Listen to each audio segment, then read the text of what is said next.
رسول پاک علیہ السلام ڈیوٹی لگا کے گئے، فرمایا بلغ ونی ولو آیا، ایک ایک آیت لے لو اور دنیا میں پھیل جاؤ،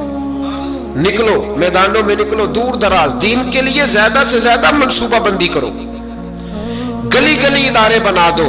گلی گلی اذان کی آوازیں آئیں، ہر چوک میں دین کا پیغام پھیلے، ہر نگر میں مراکز قائم کرو، اس میں ہرس پیدا کرو، لالچ پیدا کرو۔ مکانات بنانے کے لالچ سے حضور نے منع کر دیا، اس لالچ کو پسند نہ فرمایا۔ نبی پاک صلی اللہ علیہ وسلم نے تفاخر کے لیے، غرور کے لیے، جمع کرنے کے لیے اور ایک دوسرے پر جتلانے کے لیے دولت اکٹھی کرنے سے